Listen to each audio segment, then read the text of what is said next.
Big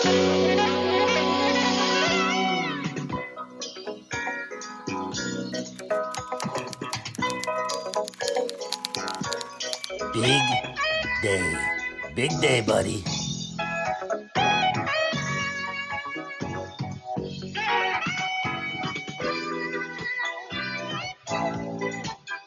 Welcome to another episode of Giuseppi Watches a Movie. Today we have a viewer request from, I guess, username Michael _P_ Lapointe. There's a lot of underscoring going on there, Michael.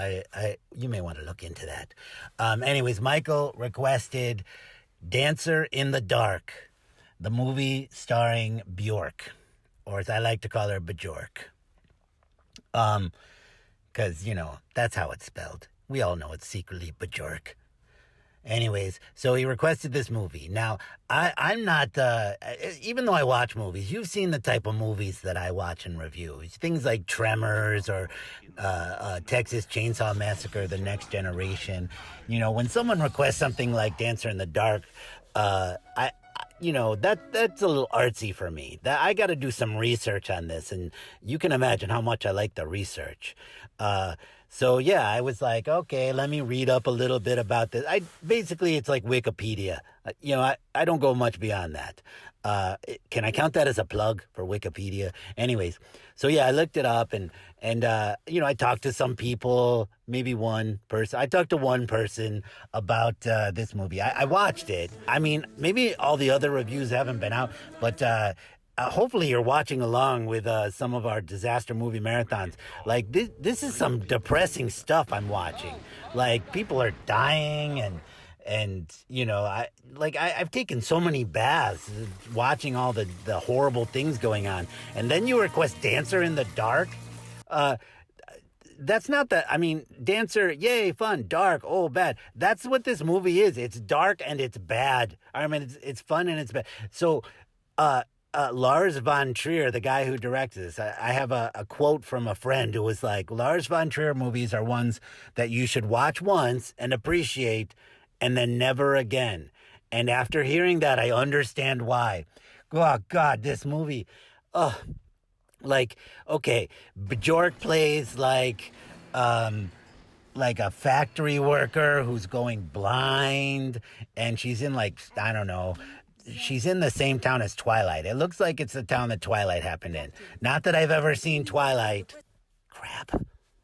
But yeah, so she's in some Pacific Northwestern town or something like that, and she works in a factory. She's going blind, and she's trying to star as Maria in The Sound of Music, but she's blind, so it's hard to dance. I don't know.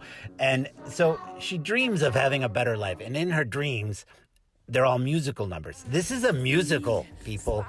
So the musical numbers are quite inventive. I'm not a big fan of Bjork's music, but the musical numbers were interesting. Like there's big dance numbers on trains and in a factory and stuff like that. Like they're kind of fun. And you can see why this is her dream life and why she escapes to it as much as possible, because her real life sucks balls.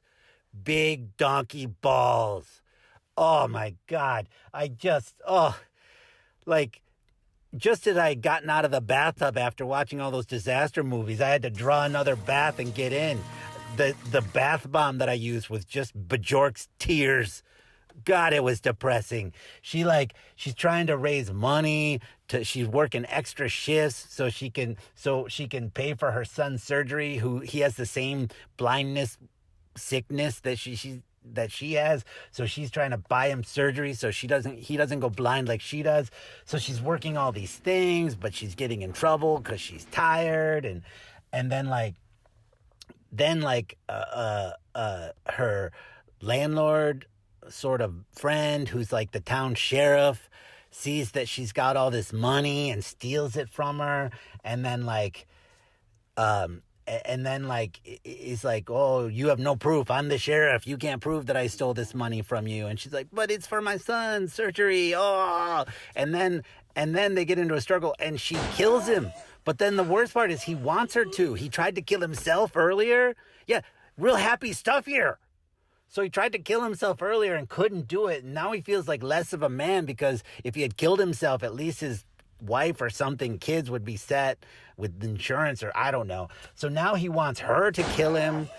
And that's the only way she's going to get her money back. And so she does. She kills him. I mean, he gets shot by accident, but not fatally. But then he insists that she actually finishes the job, and she does. And then she goes on trial, and she doesn't understand, and she has this fantasy that Joel Grey is her dad, and he shows up and says he's not, but then there's a whole dance number in the court, which is, hey, Joel Grey's dancing, but it's all lies. Ugh, God. And then so she goes to prison, and then they hang her. Like, spoiler alert, I mean, you need to know what you're getting into with this one. They hang her, and you see it. It's horrible. Like, seriously. What I want to know, do my viewers hate me? Like, could someone please, whoever requested Airplane, they were the only ones that liked me. Like, I'm afraid. Dancer in the Dark, definitely Lars von Trier. Like, if you're in a good mood, don't watch it. If you're already feeling a little depressed, watch it, because if you're a lot depressed, maybe this is like, well, at least my life isn't as bad as Bjork's. But yeah, I mean, powerful movie. Maybe you watch it once, you'll never watch it again. Or maybe you just take my word for it. And I just described pretty much most of the movie. If you really want to see the musical numbers, which are about the only happy part in the movie, I'm sure you can YouTube that or buy a soundtrack or something. I don't know. But good God. I need some happy movies right about now. When's someone going to suggest like the new American Pie direct-to-video sequel or something like that? Anyways, if anyone else has some suggestions, we never say no. Bye.